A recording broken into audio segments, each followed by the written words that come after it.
السلام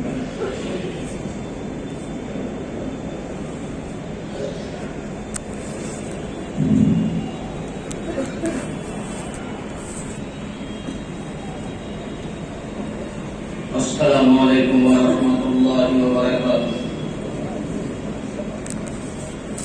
بسم اللہ الرحمن الرحیم۔ الحمد للہ نحمده ونستعینه ونستغفره ونعوذ باللہ من شرور انفسنا ومن سيئات أعمالنا، من يهده الله فلا مضل له ومن يضلل فلا هادي له، ونشهد أن لا إله إلا الله وحده لا شريك له، ونشهد أن سيدنا ونبينا وشفيعنا وسندنا وإمامنا ومولانا محمدا عبده ورسوله صلى الله عليه وعلى آله وأصحابه وبارك وسلم تسليما كثيرا كثيرا، أما بعد، أعوذ بالله من الشيطان الرجيم، بسم الله الرحمن الرحيم۔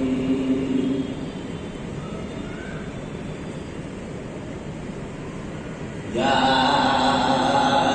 أيها الناس إنا خلقناكم من ذكر وأنثى وجعلناكم شعوبا وقبائل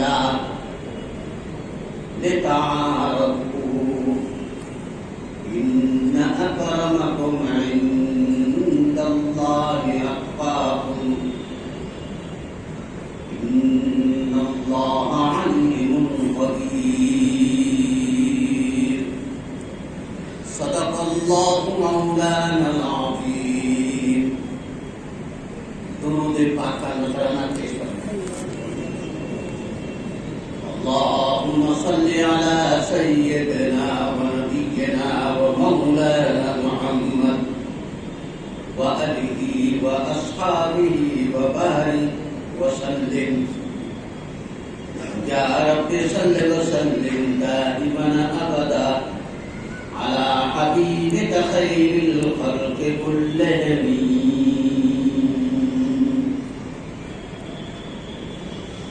يا رب صل وسلم دائما أبدا على حبيبك خير الخلق كلهم۔ بھائی اور بزرگوں، نوجوان احباب، مربی حضرات، سفید داڑھی والے معززین حضرات، یہاں کے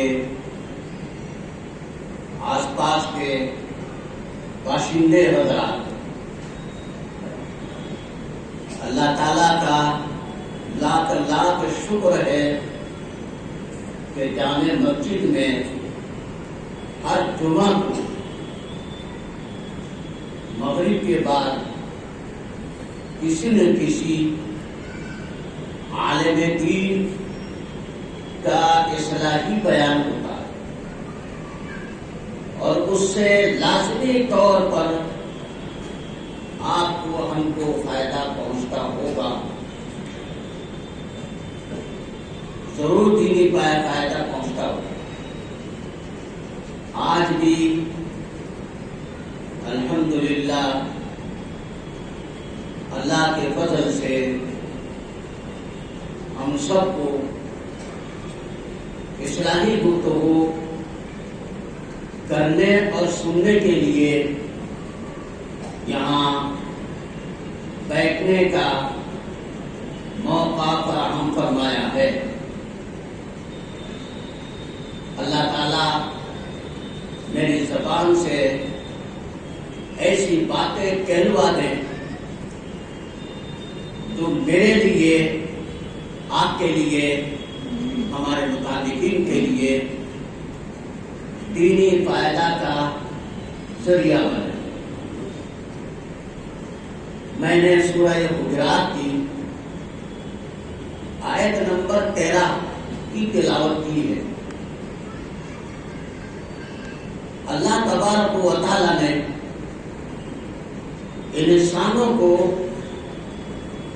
انسانوں کی حقیقت سے روشناس فرمایا اور انسانوں کی ذمہ داری سے متعلق روشناس فرمایا۔ یا ایھا الناس انا خلقناکم من ذکر وانثی، اے انسانوں، بے شک ہم نے تم کو مذکر مؤنث پیدا کیے، تمہارے مردوں کو ہم نے پیدا کیا ہے، تمہاری عورتوں کو ہم نے پیدا کیا ہے۔ وَجَعَلْنَاكُمْ شُعُوبًا وَقَبَائِلَ، اور تم کو ہم نے قبیلہ خاندان پیدا کیا۔ یہ قبیلہ خاندان کیوں پیدا فرمایا؟ لِتَعَارَفُوا، تاکہ تم اپنے خاندان کے لوگوں کو پہچان کر کے، اپنے قبیلے کے لوگوں کو پہچان کر کے ان کے ساتھ صلہ رحمی کا معاملہ کر سکو، ہمدردی اور رواداری کا معاملہ کر سکو۔ اسی لیے پیدا نہیں کیا ہے کہ کوئی قبیلہ بلند حیثیت رکھتا ہو اور کوئی قبیلہ نچلے درجہ کی حیثیت رکھتا ہو، ایسا ہرگز نہیں۔ بلند حیثیت اور نچلے حیثیت کا سارا مدار اللہ کے یہاں تقویٰ پر۔ ان اکرمکم عند اللہ اتقاکم، بے شک تم میں اللہ کے یہاں سب سے زیادہ قابل اعزاز اور اعزاز و اکرام کے مستحق وہی ہے جو تم میں سب سے زیادہ تقویٰ والے۔ ان اللہ علیم خبیر، بے شک اللہ تبارک و تعالی تم سب کو جانتا ہے اور تمہارے اندرونی اور بیرونی ہر بات کی خبر رکھتا ہے۔ اللہ تبارک و تعالی کی نظروں سے کوئی بھی چیز اوجھل نہیں ہے، مخفی نہیں ہے۔ حضرت امام ترمذی رحمۃ اللہ علیہ نے ترمذی شریف جلد 2 صفحہ 162 پر حضرت عبداللہ ابن عمر رضی اللہ تعالیٰ عنہ کی روایت نقل فرمائی ہے۔ سورہ حجرات کی تفسیر کرتے ہوئے اسی آیت شریفہ کے ذیل میں حضرت عبداللہ ابن عمر رضی اللہ تعالیٰ عنہ کی روایت نقل فرمائی، فرماتے ہیں خطب رسول اللہ صلی اللہ علیہ وسلم، رسول اکرم صلی اللہ علیہ وسلم نے ایک خطبہ دیا ہے۔ خطب رسول اللہ صلی اللہ علیہ وسلم یوم فتح مکہ، جب مکہ المکرمہ فتح ہوا ہے تو فتح مکہ کے موقع پر حضرت سرور کائنات محمد مصطفیٰ سید الکونین علیہ السلام نے امت کے سامنے ایک خطبہ دیا ہے، بیان فرمایا ہے، خطاب فرمایا۔ اس میں آپ نے فرمایا یا ایھا الناس ان اللہ قد اذهب عنکم عبیۃ الجاہلیہ وتعاظمها بآبائها۔ اے لوگوں، بے شک اللہ تبارک و تعالی نے تمہارے اندر سے زمانہ جاہلیت کے تعصب، زمانہ جاہلیت کے بغض عناد کو اللہ تعالیٰ آج ختم کر دیا ہے۔ ان اللہ قد اذهب عنکم عبیۃ الجاہلیہ، زمانہ جاہلیت کے تعصب کو اللہ تعالیٰ نے تمہارے اندر سے آج ختم کر دیا۔ وَتَعَاظُمَهَا بِآبَائِهَا، جاہلیت کے زمانہ میں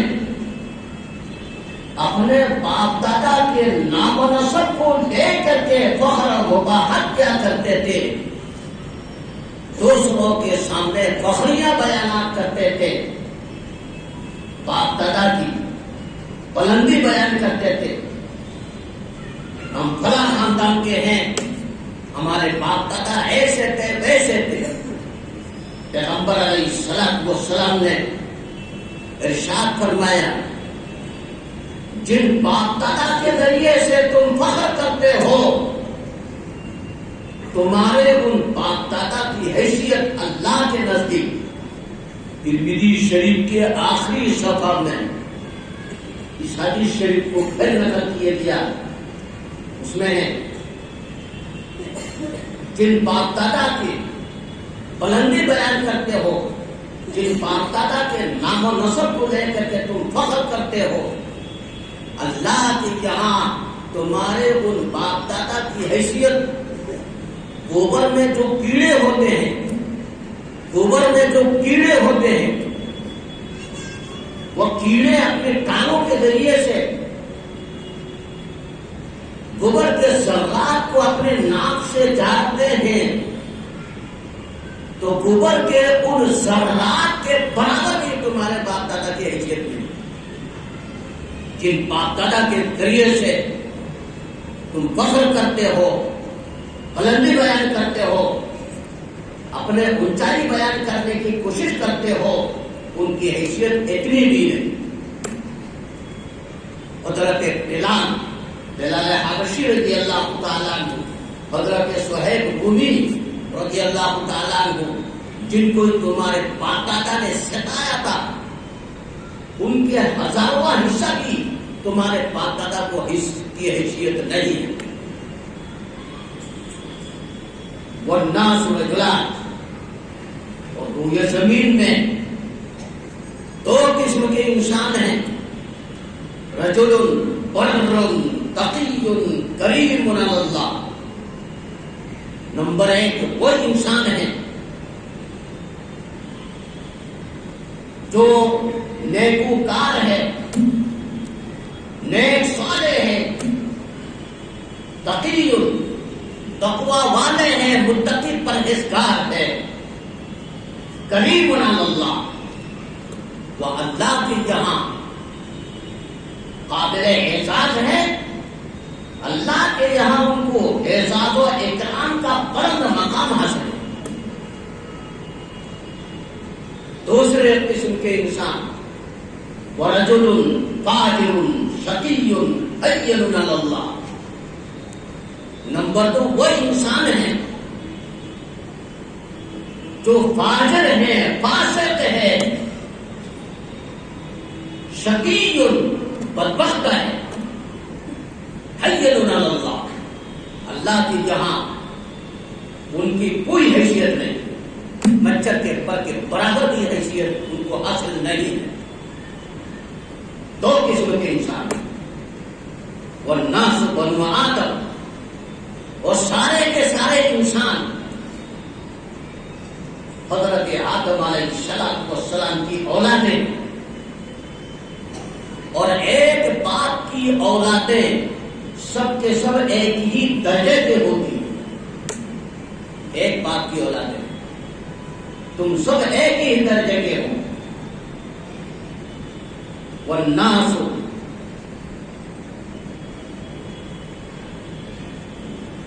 وانتم من والناس بنو آدم، اور سارے کے سارے انسان آدم علیہ السلام کی اولادیں. وخلق اللہ آدم من تراب،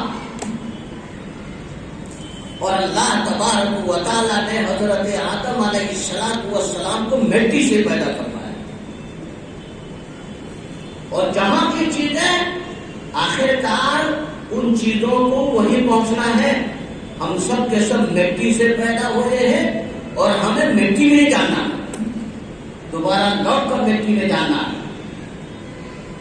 اس کے بعد حضرت سید الکونین علیہ السلام نے یہ آیت نمبر 13 سورہ حجرات کی آیت نمبر 13 پڑھ کر کے صحابہ کو سنایا.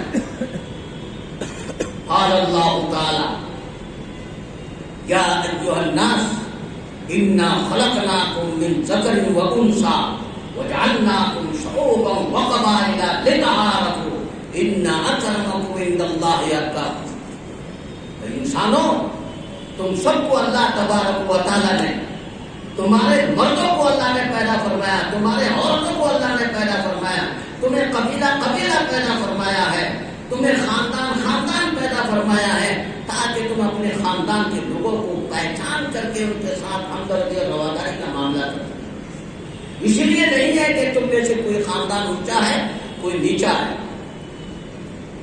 اور اونچائی اور نیچائی کا سارا مدار اس کے اوپر فوراً فرمایا ان اکرمکم عند اللہ اتقاکم، بے شک تم میں سے سب سے زیادہ قابل اعزاز اللہ کے یہاں وہی ہے جو سب سے زیادہ تقوی والا ہے. سارا مدار تقوی کے اوپر.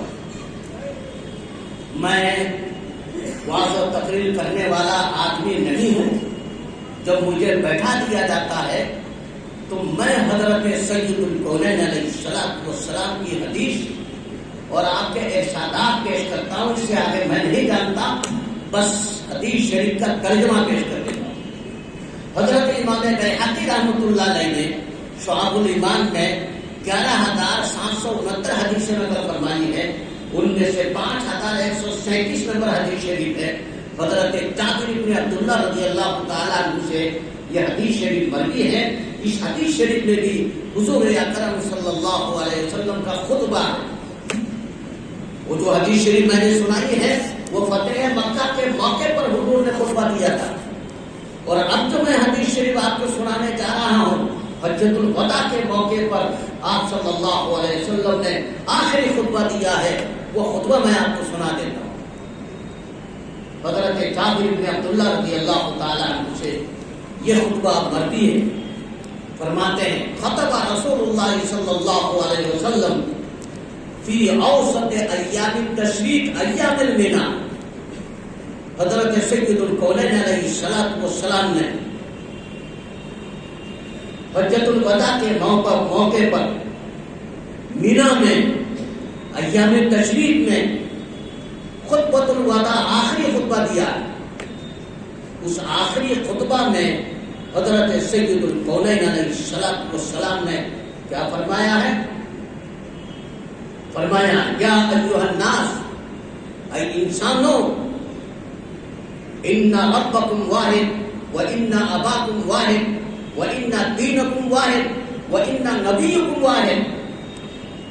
اے لوگوں، بے شک تمہارا رب، تمہارا پالنہار، تمہارا خالق ایک ہے.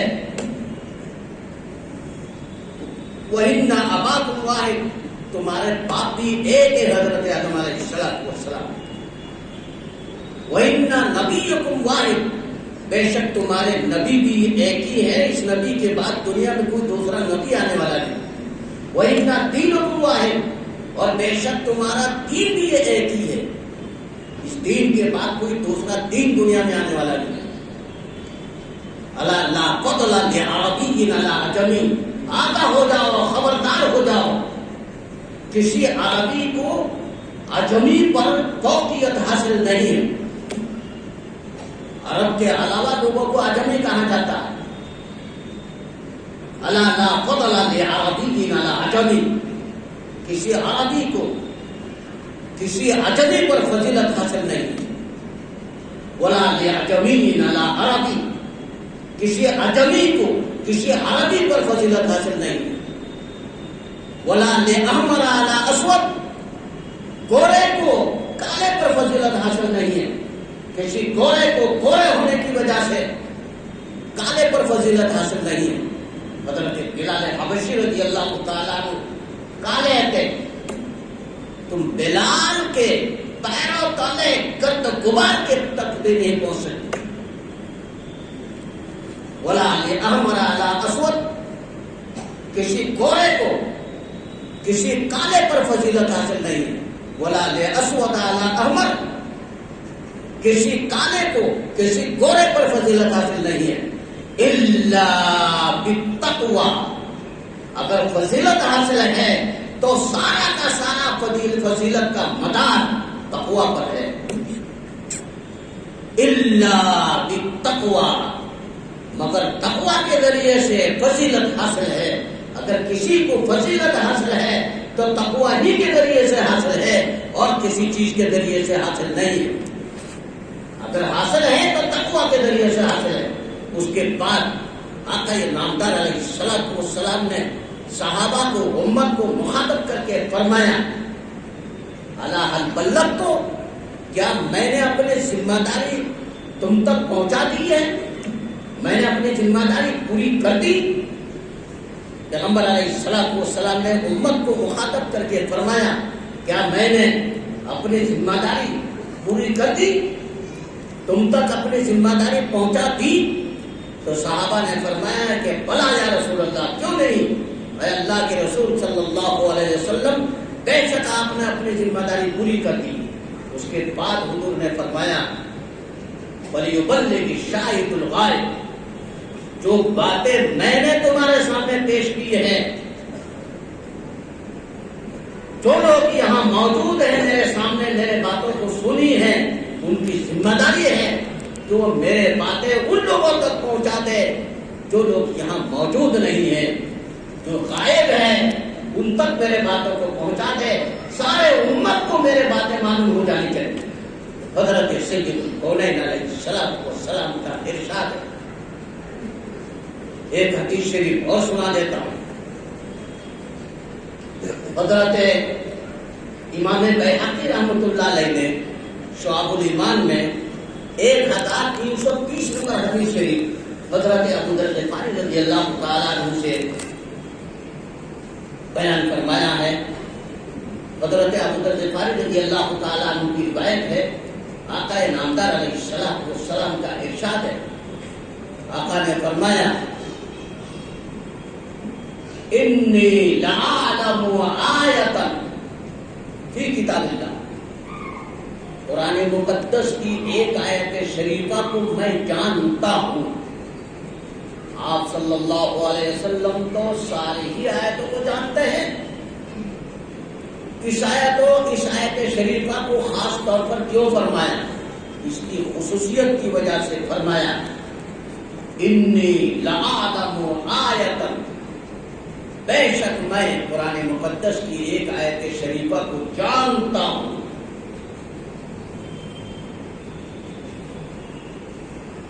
اگر لوگوں نے صرف اس ایک آیت شریفہ کو لو ان الناس اخذوا بها، اگر لوگوں نے صرف اس ایک آیت شریفہ کو اختیار کر لیا ہوتا، صرف اس ایک آیت شریفہ کے تقاضوں کو اپنی زندگی میں داخل کر لیا ہوتا، لکفت، یقیناً وہی ایک آیت شریفہ ان کے لیے ان کی اسلامی زندگی سنورنے کے لیے کافی. وہ کون سی آیت شریفہ ہے؟ تو حضور صلی اللہ علیہ وسلم نے سورہ طلاق کی آیت نمبر 2 اور 3 پڑھ کر کے سنایا. وَمَن يَتَّقِ اللَّهَ يَجْعَل لَّهُ مَخْرَجًا وَيَرْزُقْهُ مِنْ حَيْثُ لَا يَحْتَسِبُ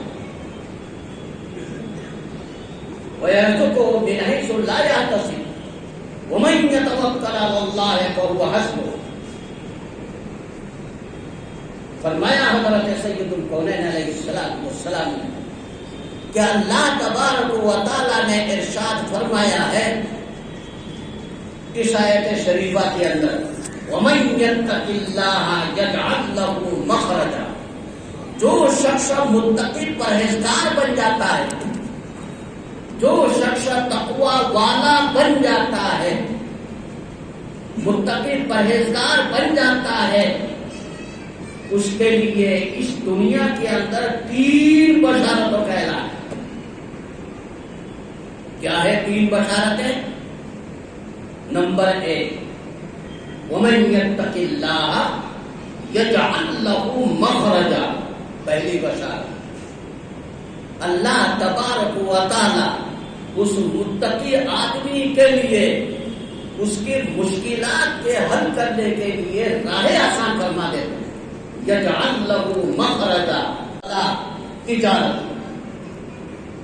تم نے اگر تقویٰ کو اڑنا بچھونا بنا لیا ہے، تمہارے پاس بغیر تجارت کے، بغیر راس المال کے، بغیر پونجی کے تمہارے پاس رزق آتا رہے. اللہ تعالیٰ متقی کو بیٹھے بیٹھے رزق عطا فرما دیتا ہے. اور کہاں سے آ رہا ہے متقی کے پاس، اس متقی کو خود کو بھی پتہ نہیں چلتا. یاتیکم الرزق بلا بضاعۃ ولا تجارت. بغیر پونجی کے، بغیر راس المال کے، بغیر تجارت کے تمہارے پاس اللہ کے یہاں سے رزق آتا رہے گا، تم تصور نہیں کر سکتے. میں نے اپنی آنکھوں سے دیکھا ہے حضرت مولانا زکریا صاحب نور اللہ مرقدہ، ان کے یہاں رمضان کے مہینے میں کئی ہزار مہمان ہوتے تھے.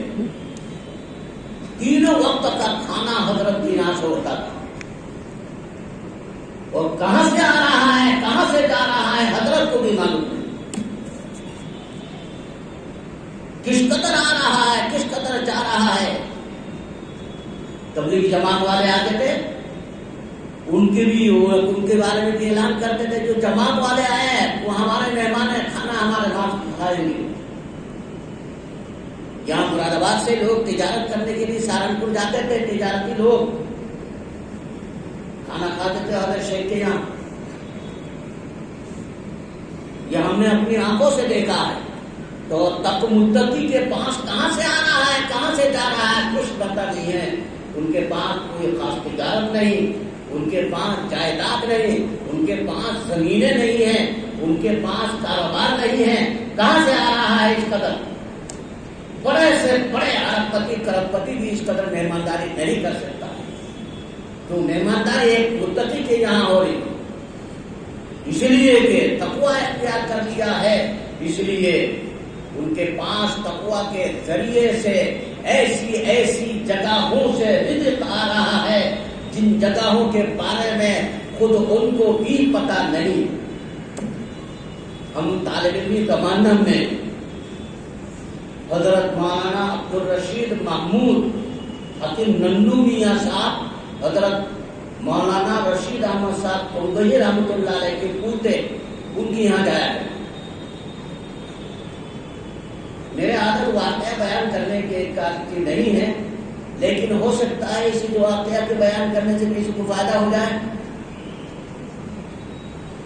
میرے عادت واقعہ بیان کرنے کے نہیں ہے، حقیقت بیان کرنے. تو ضمنی طور پر یہ واقعہ میں آپ کے سامنے پیش کر دیتا ہوں. ہم جایا کرتے تھے، ایک دفعہ ہم گئے، اس زمانہ میں نے مشکات شریف زبانی یاد کر رکھی. اب یاد نہیں ہے، وہ زمانہ یاد کر لی تھی. تو حاکم صاحب سے گفتگو ہوتی رہی، بہت بڑے عالم تھے. تو گفتگو کے دوران ہر بات پر میں حدیث پیش کرتا تھا. تو جو حدیث بھی میں پیش کرتا تھا اس حدیث شریف کو حکیم صاحب آگے سے پڑھ دیتے. میں تو تازہ یاد کر رکھا تھا، انہوں نے پڑھا وہ 50-60 سال پہلے. اس قدر کبھی حافظہ والا آدمی. تو انہوں نے دوران گفتگو مجھ سے ایک سوال کیا کہ بتاؤ بھائی، حالت نزع میں توبہ قبول کیوں نہیں ہوگی؟ یہ بتاؤ، نزع کی حالت میں توبہ قبول نہیں ہوتی ہے، اس کی کیا وجہ ہے؟ اس زمانے میں نے ایک کتاب کی شرح لکھی تھی، مولانا منظور نعمانی کی کتاب ہے الفیۃ الحدیث. حدیث کی چھوٹی سی کتاب ہے، 1000 حدیثیں اس میں، اس کی شرح لکھی تھی. تازہ مجھے وہ ساری یاد تھا، استحضار رہا ہے. تو میں نے، طالب علموں کی ایک عادت ہوتی ہے کہ بڑوں کے سامنے اپنی قابلیت جھاڑے. میں بھی طالب علم تھا تو میرا جی بھی چاہ رہا تھا کہ میں حکیم صاحب کے سامنے، بڑے کے سامنے اپنی قابلیت دکھاؤں. تو اپنی قابلیت دکھانے کے لیے میں نے کئی کتابوں کے حوالے پیش کیا.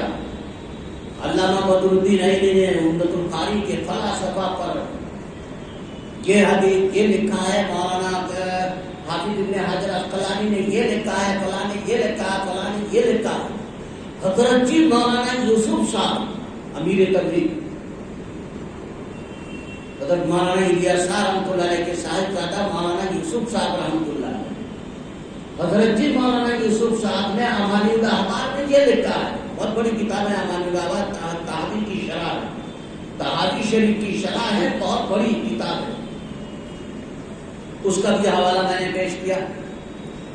تو حکیم صاحب پلے جھاڑ کر کے سیدھا بیٹھ کر کے کہنے لگے کہ ہمارے 4 بزرگوں کی 4 خصوصیت ہے. اس زمانہ میں دارالعلوم دیوبند میں بحران چل رہا تھا، زبردست بحران چل رہا تھا، 2 پارٹی 2 گروپ ہو رہے تھے. تو حکیم صاحب حضرت قاری طیب صاحب رحمۃ اللہ علیہ کے مقابلے میں تھے.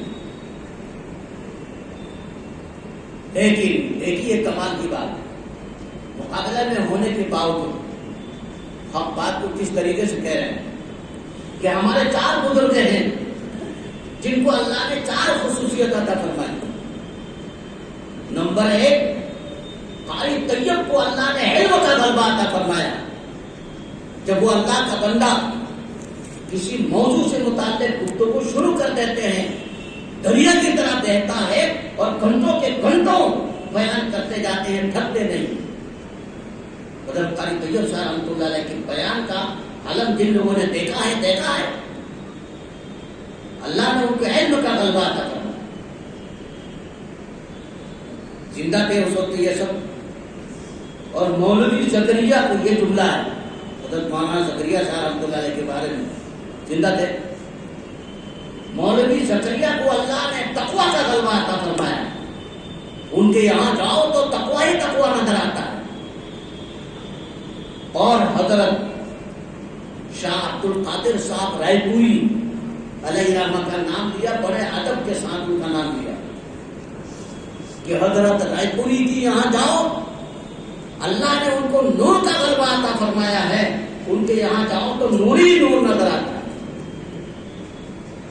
اور مولوی یوسف کو حضرت مولانا یوسف صاحب رحمۃ اللہ علیہ حکیم صاحب سے چھوٹے تھے، یہ بھی عالم تھے، وہ بھی عالم تھے. تو فرمایا کہ مولوی یوسف کو اللہ نے حال کا غلبہ عطا فرمایا ہے. غلبہ حال میں یوسف نے یہ کتاب لکھ ڈالی ہے، ورنہ یوسف کی بس کی بات نہیں ہے کتاب لکھ ڈالی. تو تقویٰ کی بات ہے. تو ان کے برابر کے لوگوں نے ان کے تقویٰ کا اقرار کیا ہے. حکیم صاحب نے حضرت مولانا زکریا صاحب رحمۃ اللہ علیہ کے تقویٰ کا اعلان فرمایا. تو اللہ نے تقویٰ کا غلبہ عطا فرمایا ہے.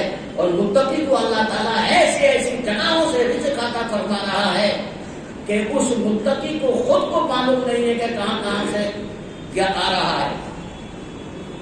ایک حدیث شریف بہت سنا دیتا. امام بیہقی رحمۃ اللہ علیہ شعب الایمان کی 7969 نمبر حدیث شریف حضرت علی کرم اللہ وجہ سے نقل فرمایا. حضرت علی رضی اللہ تعالیٰ عنہ فرماتے ہیں کہ آقا نامدار علیہ السلام نے فرمایا، آپ صلی اللہ علیہ وسلم کے مجلس میں ہم لوگ بیٹھے ہوئے تھے. کسی نے آپ صلی اللہ علیہ وسلم سے پوچھا، یا رسول اللہ صلی اللہ علیہ وسلم، آپ بتائیے ہمارے لیے نجات کا ذریعہ کیا ہے؟ تقویٰ کا ہمارے لیے نجات کا کیا ذریعہ ہے؟ ایسی نصیحت فرما دے جو ہمارے لیے مفید ثابت ہو جائے. تو آقا نامدار علیہ السلام نے فرمایا کہ اگر تم نے 2 کام کر لیا ہے تو تمہارے لیے 3 بشارتوں کا اعلان. نمبر 1، تم سب تقوی والے بن جاؤ، متقی پرہیزگار بن جاؤ. اگر تم نے تقوی کے دامن کو اپنے ساتھ سمیٹ لیا ہے، تقوی کے دامن کو مضبوطی سے پکڑ لیا ہے، تو تمہارے لیے 3 بشارتوں کا اعلان. ایک کام تو یہ ہے متقی پرہیزگار بن جاؤ. دوسرا کام ولی صلہ رحم، تم اپنے قریبی لوگوں کے ساتھ، خاندان کے لوگوں کے ساتھ، گھر کے لوگوں کے ساتھ، اعزا کے ساتھ، دوستوں کے ساتھ، ماحول میں رہنے والے لوگوں کے ساتھ ہمدردی اور رواداری کا معاملہ کرو. ماحول کے اندر محبت کا ماحول پیدا کرو. یہ 2 کام کرنا ہے. تقوی والے بن جاؤ اور ماحول کے اندر محبت کا ماحول پیدا کرو، نفرت کا ماحول پیدا مت کرو. تو تمہارے لیے 3 بشارتوں کا اعلان. پہلی بشارت، من سرہ ان یمد لہ فی عمرہ، اللہ تبارک و تعالیٰ تمہارے عمر میں اضافہ فرمائے گا، اور طول عمر کے زمانہ میں اللہ تعالیٰ تمہیں نیک اعمال کی توفیق بھی عطا فرمائے. ترمذی شریف میں روایت ہے، آقا نامدار علیہ السلام سے پوچھا گیا، یا رسول اللہ ای الناس خیر، اے اللہ کے رسول صلی اللہ علیہ وسلم، انسانوں میں سب سے بہتر انسان خیر الناس کون ہے؟ تو آقا نے فرمایا، من طال عمرہ وحسن عملہ، بہتر انسان، خوش نصیب انسان، خیر الناس وہ ہے جس کی عمر لمبی ہو گئی ہے اور اس کا عمل اچھا رہا. جتنی عمر میں اضافہ ہوگا نیک اعمال میں بھی اضافہ ہوتا جائے گا تو خیر الناس ہے، خوش نصیب ہے. تو طول عمر کے زمانے میں اللہ تعالیٰ تمہیں نیک اعمال کی توفیق بھی عطا فرمائے گا. پھر حضور سے سوال کیا گیا، وَأَيُّ النَّاسِ شَرٌّ، اس روئے زمین میں بدترین انسان کون ہے، بدنصیب انسان کون ہے؟ تو آقا نامدار علیہ السلام نے فرمایا، من طال عمرہ وساء عملہ، اس دنیا کے اندر بدترین انسان، بدنصیب انسان وہ ہے جس کی عمر لمبی ہو گئی ہے اور اس کا عمل برا رہا ہے. جتنی عمر میں اضافہ ہوتا جائے گا پورے عمل میں بھی اضافہ ہوتا جائے گا. بدنصیبی ہے یا نہیں؟ وہ بدنصیب انسان ہے جس کی عمر لمبی ہو گئی ہے اور اس کا عمل برا رہا ہے. خوش نصیب انسان وہ ہے جس کی عمر لمبی ہو گئی ہے اور اس کے عمل اچھا رہا ہے. تو حضور نے فرمایا، من سرہ ان یمد لہ فی عمرہ، اللہ تبارک و تعالیٰ تمہارے عمر میں اضافہ فرمائے گا اور طول عمر کے زمانہ میں تمہیں نیک اعمال کی توفیق بھی عطا فرمائے گا. دوسری بشارت، وَيُوَسَّعَ لَهُ فِي رِزْقِهِ، تمہارے رزق میں، تمہارے آمدنی میں، تمہارے کاروبار میں اللہ تبارک و تعالیٰ بے پناہ خیر و برکت عطا فرمائیں گے. وَيُوَسَّعَ لَهُ فِي رِزْقِهِ، اللہ تعالیٰ تمہارے رزق میں، تمہارے آمدنی میں، تمہارے کاروبار میں بہت زیادہ وسعت عطا فرمائیں گے، بہت زیادہ تمہارے آمدنی میں اللہ تعالیٰ اضافہ فرمائیں گے۔ خوش نصیبی کی بات ہے۔ تیسری بشارت جس کا ہم سب انتظار میں بیٹھے ہوئے ہیں، فرمایا آقا نامدار علیہ الصلوۃ والسلام وَيُدْفَعْ عَنْهُ مِيتَةُ السُّوءِ، اللہ تبارک و تعالی تمہیں بری موت سے، برے خاتمہ سے اللہ تعالیٰ تمہاری حفاظت فرمائیں گے، حسن خاتمہ کی دولت عطا فرمائیں گے، سوء خاتمہ سے اللہ تبارک و تعالیٰ تمہاری حفاظت فرمائیں گے۔ اس کا ہم سب انتظار میں بیٹھے ہوئے ہیں۔ اللہ تعالیٰ ہم سب کو حسن خاتمہ نصیب فرمائے، سوء خاتمہ سے اللہ تبارک و تعالیٰ ہماری حفاظت فرمائے۔ جو کچھ کہا گیا ہے، سنا گیا ہے، اللہ تعالیٰ اس سے زیادہ ہمیں عمل کرنے کی توفیق عطا